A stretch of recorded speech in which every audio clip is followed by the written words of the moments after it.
আসসালামু আলাইকুম ওয়া রাহমাতুল্লাহ। দুনিয়ার বুকে কিয়ামতের দৃশ্য একমাত্র হযরত দাউদ আলাইহিস সালাম দেখাতে পেরেছিলেন। বনি ইসরাইলের যারা যারা এই দৃশ্য একবারের জন্য দেখেছে তারা মৃত্যুর আগের দিন পর্যন্ত পথভ্রষ্ট হয়নি। প্রিয় দর্শক, ইতিহাস বলে একদিন ঈদগাহের ময়দানে প্রকাশ্যে সকল মানুষের সামনে হযরত দাউদ আলাইহিস সালাম এই মোজেজা দেখান। এটি পৃথিবীর ইতিহাসে একমাত্র কিয়ামতের দৃশ্যের অবতারণা। প্রিয় দর্শক, পুরো ঘটনাটি জানলে ভয়ে আপনার হাত পা হিম হয়ে যাবে। বনি ইসরাইলের কিছু সংখ্যক অতি উৎসাহী মানুষ হযরত দাউদ আলাইহিস সালামকে বিরক্ত করতে থাকেন, হে দাউদ, আপনি যদি সত্যবাদী হন তাহলে কিয়ামতের কিছু নিশানা আমাদেরকে দেখান। তখন হযরত দাউদ আলাইহিস সালাম তাদেরকে বললেন, আগামী ঈদের দিন তোমরা সকলেই মসজিদে আসো, ঈদের ময়দানেই তোমাদের সকলের সামনে কিয়ামতের আলামত প্রকাশ করব। এই কথা শুনে সবাই ঈদের দিন এসে জড়ো হলো কিয়ামতের দৃশ্য দেখার জন্য। ইতিহাস বলে ওই ঈদে এক এবং অদ্বিতীয় আল্লাহর অনুসারী, নাস্তিক, মুশরিক সকলেই ঈদের ময়দানে এসেছে দাউদ আলাইহিস সালামের কথিত কিয়ামতের ময়দানের দৃশ্য দেখার জন্য। প্রিয় দর্শক, কিয়ামতের মোজেজার আসল দৃশ্য জানার পূর্বে আপনাদেরকে জানিয়ে রাখি, দাউদ আলাইহিস সালামের যুগে এক ধনী লোক ছিল যার ধন সম্পদের অভাব ছিল না। তবে সকল কিছু ছাপিয়ে তার একটা প্রিয় গরু ছিল। এই গরুকে সে সব সময় খুবই ভালোবাসত এবং স্বর্ণ মণিমুক্তা দিয়ে সাজিয়ে রাখত। প্রায় তাকে বলতে শোনা যেত, এই গরু আমার সকল কিছু, তোমরা কেউ এ গরুর গায়ে হাত দিবে না। একদিন এমন ঘটল যে তার গরুকে খুঁজে পাওয়া যাচ্ছে না। লোকটি পাগল প্রায় হয়ে উঠল। ঘোষণা করল যে তার হারানো গরু খুঁজে দিতে পারবে অথবা চুরি হয়ে থাকলে যে চোরের পরিচয় প্রকাশ করতে পারবে তাকে গরুর সমপরিমাণ স্বর্ণ মুদ্রা দেওয়া হবে। বনি ইসরাইলের সুবিধাবাদী লোকেরা উঠে পড়ে লাগলো সেই ধনী ব্যক্তির হারানো গরুটি খুঁজে বের করার জন্য। কেননা এত বেশি পুরস্কার অন্তত 14 পুরুষ বসে বসে খেতে পারবে যদি কোনোভাবে গরুটির নাম নিশানা তারা খুঁজে পায়। এদিকে সেই গরুটি মূলত এক বৃদ্ধ জীর্ণশীর্ণ মায়ের ঘরে এসে উপস্থিত হলো, যার আবার একটা রুগ্ন পুত্র সন্তানও ছিল।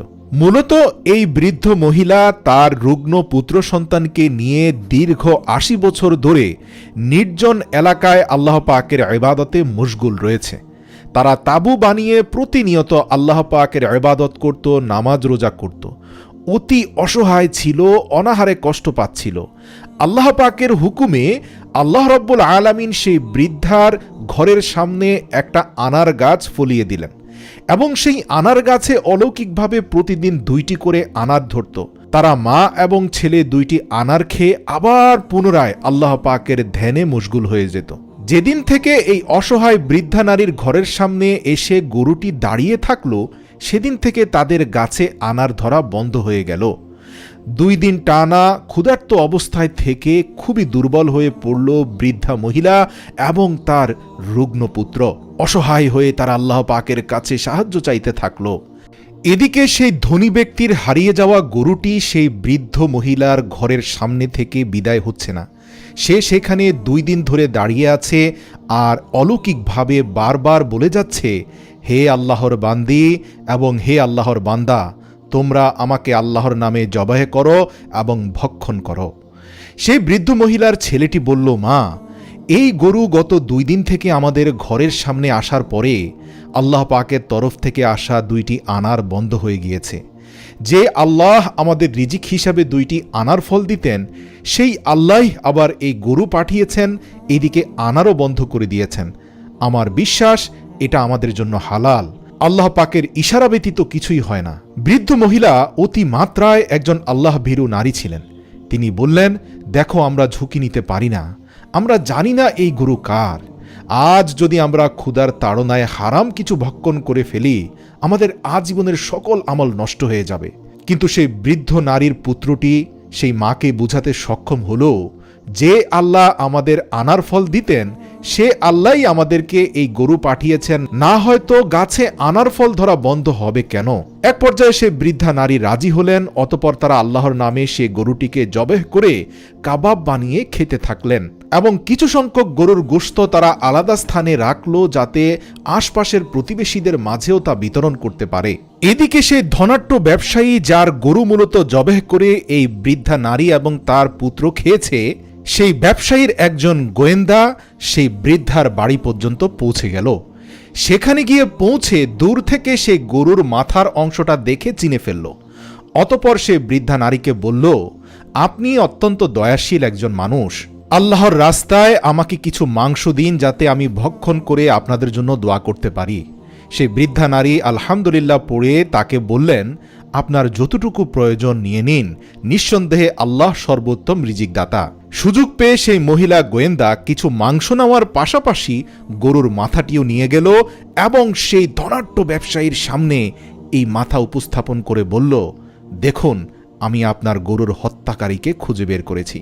এই দৃশ্য দেখে তেলে বেগুনে রাগান্বিত হয়ে গেলেন সেই ধনাঢ্য ব্যবসায়ী এবং সাথে সাথে বাদশাহ দাউদ আলাইহিসসালামের দরবারে ওই ঈদের দিনে বিচার নিয়ে হাজির হলেন। প্রিয় দর্শক, এবার আপনারা কিয়ামতের দৃশ্যের আসল ঘটনা দেখতে পারবেন। ঘটনা সূত্রপাত হয়েছিল ঈদ আসার দুদিন পূর্বে হযরত দাউদ আলাইহিসসালামের কাছে অভিযোগ দায়ের করে রেখেছিলেন সেই ধনাঢ্য ব্যবসায়ী। আর সেই ধনাঢ্য ব্যবসায়ীর অভিযোগের ভিত্তিতে সঠিক প্রমাণ পেয়ে দাউদ আলাইহিসসালামের প্রশাসনিক বাহিনী সেই বৃদ্ধা নারী এবং তার পুত্র সন্তানকে গ্রেপ্তার করে। অতপর ঈদের দিন বাদী বিবাদী উভয়কে সকল মানুষের সামনে প্রকাশ্য ময়দানে এনে উপস্থিত করা হয়। সেই বৃদ্ধা নারীকে প্রশ্ন করা হয়, তুমি কেন অনুমতি ব্যতীত অন্যের পশু কোরবানি করে ভক্ষণ করলে? এই প্রশ্নের উত্তর শুনে সে বৃদ্ধা নারী অঝরে কাঁদতে থাকলেন। বললেন, হে আল্লাহর নবী দাউদ, আমরা বড়ই অসহায়। গত ৬০ বছর পূর্বে আমার স্বামী মৃত্যুবরণ করে। তিনি অত্যন্ত একজন ধনাঢ্য ব্যবসায়ী ছিলেন এবং তার উপার্জিত অর্থের অর্ধেকটাই তিনি অসহায় মানুষদের দান করে দিতেন। একদিন তিনি তার প্রচুর মূলধন নিয়ে সিরিয়া অভিমুখে গমন করেন এবং এরপরে আর তিনি ফিরে আসেননি। অসহায় হয়ে একমাত্র সন্তান নিয়ে আমি বিভিন্ন দিকে ঘুরপাক খাই। দুষ্কৃতিকারীরা আমার স্বামীর রেখে যাওয়া সম্পদ আত্মসাৎ করে। অতপর আমি এই নদীর পাড়ে তাঁবু টানিয়ে দীর্ঘ ৬০ বছর আল্লাহর ইবাদতে মগ্ন থাকি। হযরত দাউদ আলাইহিসসালামের সামনে সেই মহিলা খুলে তার পুরো জীবনের ইতিহাস বললেন। এও বললেন কিভাবে এই গরুটি তার ঘরের সামনে এসে প্রকাশ্যে অলৌকিকভাবে আল্লাহ পাকের নাম নিয়ে বলল, আমাকে আল্লাহর নামে জবেহ করো এবং ভক্ষণ করো। অতপর সেই বৃদ্ধ মহিলা এবং তার পুত্র এই গরুটিকে জবাই করে। ক্ষুধার তাড়নায় তারা এ থেকে মাংস ভক্ষণ করে আল্লাহর শুকরিয়া আদায় করে। সর্বশেষ সেই বৃদ্ধ নারী এও বলেন যে একজন গোয়েন্দা নারী এসে তাদের কাছ থেকে মাংস চায়, অতপর সেই মাংস নেওয়ার পরে তাদেরকে গ্রেপ্তার করা হয়।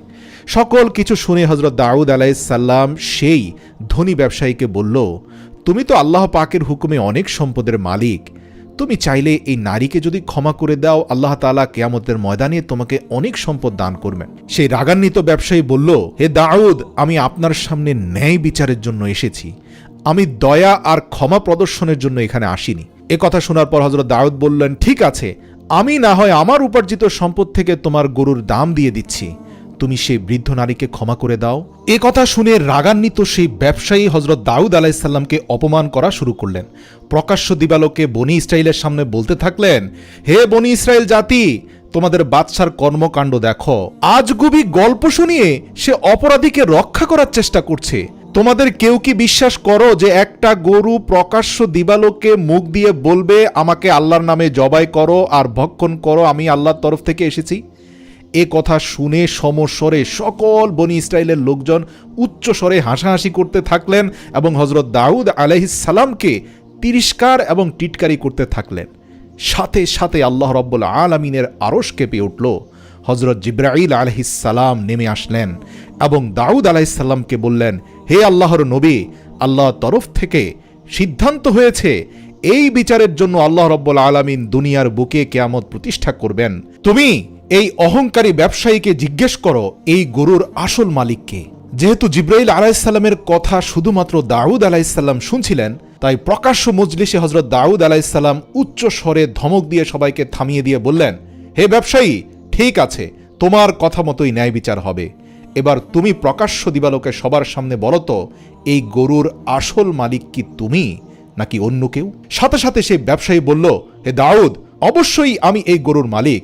এটি এমন একটি গরু যা দীর্ঘ 60 থেকে 70 বছর পর্যন্ত জীবিত রয়েছে এবং এর শরীর তরতাজা। এটি পৃথিবীর বুকে এক অলৌকিক গরু। এই বনি ইসরাইল জাতির সকলেই জানে গত 60 বছরেরও অধিক সময় ধরে এই গরুটি আমার কাছেই রয়েছে। এ কথা শোনা মাত্রই জিবরাইল আলাইহিস সালাম বলল, নিঃসন্দেহে সেই ব্যবসায়ী মিথ্যা কথা বলছে। তুমি এই ব্যবসায়ীর হাত এবং পাওকে সাক্ষী দিতে বলো, সে যেন বলে দেয় আসল ঘটনা কি। হযরত দাউদ আলাইহিস সালাম জিবরাইল আলাইহিস সালামের তরফ থেকে আদেশ পেয়ে সাথে সাথে বললেন, হে ব্যবসায়ী, তুমি তোমার মুখ বন্ধ করে দাও। এ ব্যবসায়ীর হাত এবং পা আল্লাহ পাকের হুকুমে সঠিক সাক্ষী দাও, বলো তোমরা কি জানো। সাথে সাথে ওই ব্যবসায়ীর মুখটি বন্ধ হয়ে গেল অলৌকিকভাবে। সে চেষ্টা করেও মুখ খুলতে পারল না। তার হাত এবং পা অলৌকিকভাবে কথা বলা শুরু করে দিল। তার হাত বলল, হে আল্লাহর নবী দাউদ, নিঃসন্দেহে এই গরুটির আসল মালিক হচ্ছে সেই বৃদ্ধা এবং তার পুত্র। এই দৃশ্য দেখা মাত্র উপস্থিত সকল বনি ইসরাইলের জাতি স্তব্ধ হয়ে গেল। কিছুক্ষণ আগেও যারা হাসাহাসি করছিল তারা বুঝতেই পারছিল না কিভাবে মানুষের হাত এবং পা কথা বলতে পারে। কিছুক্ষণ পর নবী দাউদ আলাইহিস সালাম বললেন, বলো খুলে সকল কিছু, কিভাবে কি হয়েছে। তখন অলৌকিকভাবে সেই ব্যবসায়ীর হাত এবং পা ধারাবাহিকভাবে সকল ঘটনা খুলে বলতে থাকলো। বলল, হে আল্লাহর নবী দাউদ, এই ব্যবসায়ী একজন অকৃতজ্ঞ। সে মূলত ওই বৃদ্ধা নারীর স্বামীর সহযোগী ছিল। ওই বৃদ্ধা নারীর স্বামী তাকে অনেক অর্থ সম্পদ দিয়ে নিজের সহযোগী হিসাবে কাজে রেখেছিল। ব্যবসার উদ্দেশ্যে যাওয়ার পথেই সুযোগ বুঝে সেই বৃদ্ধা নারীর স্বামীকে 60 বছর পূর্বে হত্যা করে এই অহংকারী ব্যবসায়ী। অতপর সে তার সকল সম্পদ হাতিয়ে নেয় আর লোকজনকে বলতে থাকে, আমার মহাজন কিছুদিন পূর্বে দুরারোগ্য ব্যাধিতে মারা গিয়েছেন। বৃদ্ধা নারীর ব্যবসায়ী স্বামীর রেখে যাওয়া সম্পদের উপর ভর করে এই খুনি ব্যবসায়ী ধীরে ধীরে সমাজে আভিজাত্যের মাধ্যমে নিজের সম্মান অর্জন করে। আল্লাহ পাকের হুকুমে ওই বৃদ্ধা নারীর স্বামীর একটা বাছুর ছিল, যে বাছুরটিকে এই ব্যবসায়ী হত্যা না করে নিজের কাছে স্মৃতিচিহ্ন হিসাবে রেখে দেয়। আল্লাহ পাকের মোজেজা স্বরূপ এই গরুটিও দীর্ঘ 60 বছর ধরে একই আকারে জীবিত রয়েছে। এটি বৃদ্ধও হয়নি, অসুস্থও হয়নি। আর এই খুনি ব্যবসায়ীও তার এই গরুটিকে খুবই ভালোবাসত আর মায়া মহব্বত করত, কেননা আল্লাহ পাকের একটা চূড়ান্ত উদ্দেশ্য আছে যাতে সেটি বাস্তবায়ন হয়ে যায়। সুতরাং হে আল্লাহর নবী দাউদ, আমি এই ব্যবসায়ীর হাত হয়ে আপনার নিকট সাক্ষী প্রদর্শন করছি, এই দুষ্কৃতিকারী আমাকে ব্যবহার করে তরোয়ালের সাহায্যে সেই বৃদ্ধা নারীর স্বামীকে হত্যা করেছে। অতপর পা সাক্ষী দিল, হে আল্লাহর নবী দাউদ, আমিও সম্মতি প্রকাশ করছি, সে এই পা ব্যবহার করে হেঁটে হেঁটে অগ্রসর হয়ে সেই বৃদ্ধা নারীর স্বামীকে হত্যা করেছিল। আল্লাহু আকবার। স্তব্ধ ঈদগাহ ময়দান, শুনশান নীরবতা, কোনো মানুষের কোনো কথা নেই। হযরত দাউদ আলাইহিস সালাম সাথে সাথে আল্লাহর দরবারে হাত তুলে বললেন, হে প্রভু, নিঃসন্দেহে আপনি মহিয়ান, গরিয়ান, রহমান, রাহিম, ন্যায় বিচারক। হযরত দাউদ আলাইহিস সালাম চূড়ান্তভাবে রায় ঘোষণা করলেন এক্ষুনি সেই ব্যবসায়ীকে মৃত্যুদণ্ড কার্যকর করা হবে প্রকাশ্য মজলিসে, তার শিরচ্ছেদ করা হোক। আর প্রশাসনিক বাহিনীকে দায়িত্ব দিলেন দ্রুত এই ব্যবসায়ীর সকল সম্পদ জব্দ করে সেই বৃদ্ধা নারী এবং তার পুত্রকে দেওয়া হোক।